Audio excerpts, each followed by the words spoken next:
Bismillahirrahmanirrahim. Assalamualaikum warahmatullahi wabarakatuh. Alhamdulillahilladzi hadana lihadza wa ma kunna Alhamdulillahilladzi an'amana bi ni'matil iman wal islam. Asyhadu an la ilaha illallah wahdahu la syarika lah wa asyhadu anna Muhammadan abduhu wa rasuluhu la nabiyya wa rasula ba'dah. Allahumma salli ala sayyidina Muhammad wa ala alihi wa sahbihi rasulillah ajma'in. Amma ba'du. Bapak-bapak, ibu-ibu, jamaah salat zuhur yang insyaallah dirahmati Allah Subhanahu wa taala. Pertama-tama mari kita bersyukur kepada Allah Subhanahu wa taala yang mana atas rahmat karunia serta hidayahnya lah hingga pada siang hari ini kita masih diberi kesempatan, kekuatan, kesehatan dan keimanan oleh Allah untuk hadir di masjid yang kita cintai dalam rangka yakni mengabdikan diri kita kepada Allah melalui salat Jumat, salat zuhur secara berjamaah. Dan tak lupa pula salawat serta salam tetap tercurahkan kepada junjungan kita yakni Nabi Muhammad sallallahu alaihi wasallam. Allahumma shalli ala sayyidina Muhammad wa ala ali sayyidina Muhammad. Bapak-bapak, ibu-ibu, jamaah salat zuhur yang dirahmati oleh Allah Subhanahu wa taala. Hari ini kita berada di tanggal 19 Agustus. Itu artinya 2 hari sudah kita merayakan hari ulang tahun Republik Indonesia yang ke-80.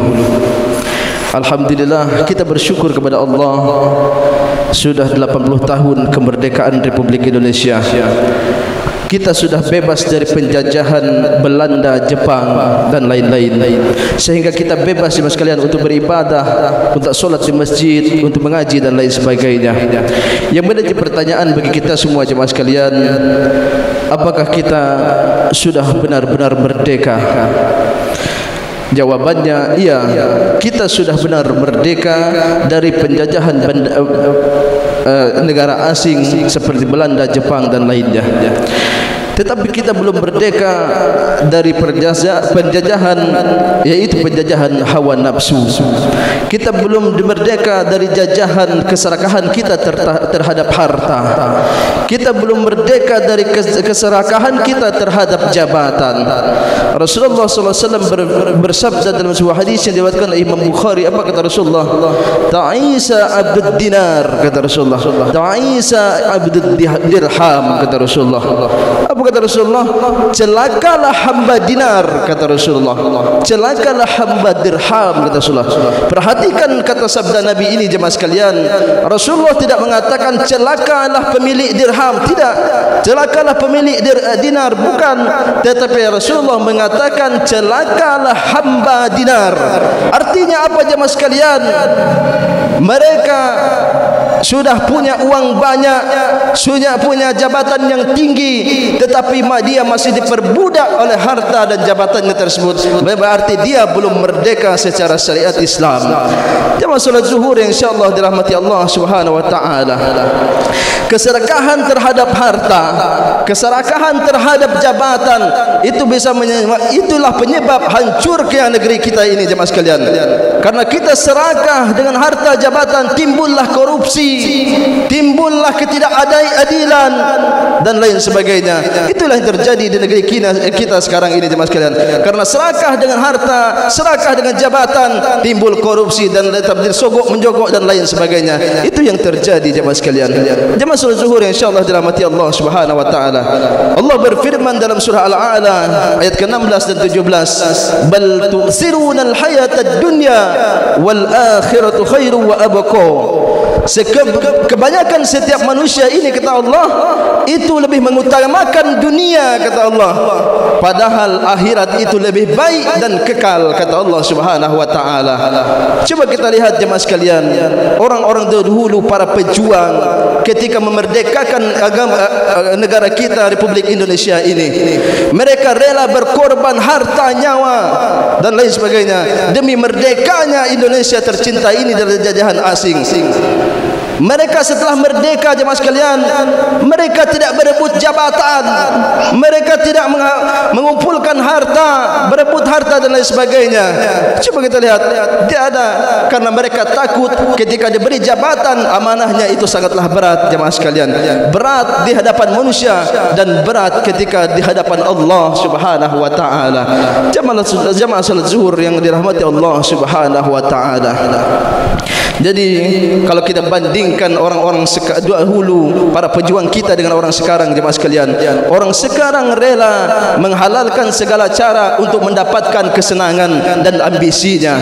Coba kita lihat, demi mendapatkan jabatan dia rela sogok-mensogok dan lain sebagainya, dia rela memburukkan nama orang lain dan lain sebagainya. Demi mendapatkan harta, rumah dan mobil yang mewah, dia rela menabrak-nabrak rambu-rambu Islam, seperti dia rela riba, terjerumus dengan riba. Jamaah sekalian yang dirahmati Allah Subhanahu wa taala.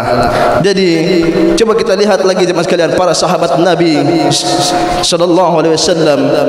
Abu Bakar As-Siddiq dianugerahkan atau dijadikan khalifah setelah Rasulullah sallallahu alaihi wasallam. Beliau menangis jemaah sekalian ketika dianugerahkan atau diberikan jabatan atau amanah sebagai khalifah. Beliau menangis, takut. Amanah itu sangat berat di hadapan Allah Subhanahu wa taala. Kita lihat lagi Umar Abdul Aziz juga diberi anugerah amanah menjadi khalifah. Dia sampai kurus badannya.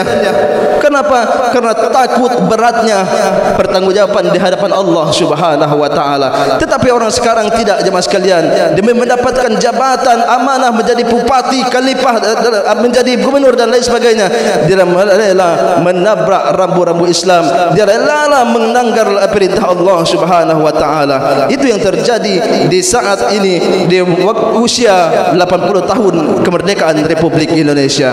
Jamaah salat zuhur yang insyaallah dirahmati Allah Subhanahu wa taala. Banyak sekali di antara kita masih dijajah oleh hawa nafsunya jemaah sekalian, masih dijajah oleh hartanya jemaah sekalian, masih dijajah oleh jabatannya jemaah sekalian. Betapa banyak para pejabat yang rela meninggalkan solat demi jabatannya. Betapa banyak di antara kita yang gara-gara hawa nafsunya rela meninggalkan solat, tidak bangun subuh demi hobinya, tidak solat asar demi hobinya. Betapa banyak. Itu artinya kita belum merdeka jemaah sekalian, belum merdeka secara hakiki menurut syariat Islam. Kita hanya merdeka dari jajahan fisik, yaitu jajahan Belanda dan Jepang dan bangsa asing lainnya. Jemaah salat zuhur insyaallah dirahmati Allah. Kalau kita lah merdeka semuanya sekalian, maka Masjid Raya ini tidak sanggup menampung betapa banyaknya jemaah salat zuhur hari ini.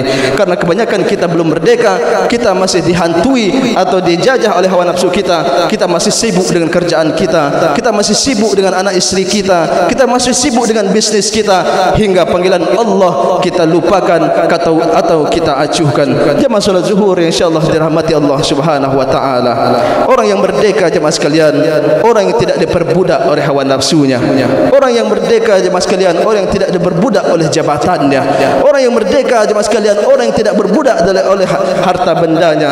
Semuanya nafsu, harta, jabatan tunduk dengan dirinya, sehingga dia bisa melaksanakan perintah Allah dengan baik, dengan tertib. Ketika Allah panggil kita salat subuh, as-salatu khairum minan naum, kata muazin, lebih baik tidur daripada salat, maka dia bergegas untuk bangun, untuk hadir dia salat subuh. Coba kita perhatikan jemaah sekalian, di Masjid Raya besar, di masjid ini besar, jemaah salat subuhnya tidak ada yang sampai satu sop. Di Merangin ini rata-rata jemaah salat subuhnya tidak ada yang sampai satu sop, bahkan hanya setengah sop atau lebih dikit dari itu jemaah sekalian. Kalau kita merdeka, berarti salat subuh kita sudah ramai, bahkan seramai solat Jumat. Jemaah solat zuhur insyaallah dirahmati Allah Subhanahu wa taala. Mari jemaah sekalian, hari ini kita sudah merdeka 80 tahun kemerdekaan Republik Indonesia. Mari kita merdekakan pula diri kita dari jajahan hawa nafsu, harta, jabatan dan lain sebagainya, agar kita semuanya tunduk kepada Allah Subhanahu wa taala. Demikian yang dapat saya sampaikan, mudah-mudahan bermanfaat bagi saya sendiri dan umumnya bagi kita semua. Amin ya rabbal alamin. Banyak maaf. Wabillahi taufiq wal hidayah. Assalamualaikum warahmatullahi wabarakatuh.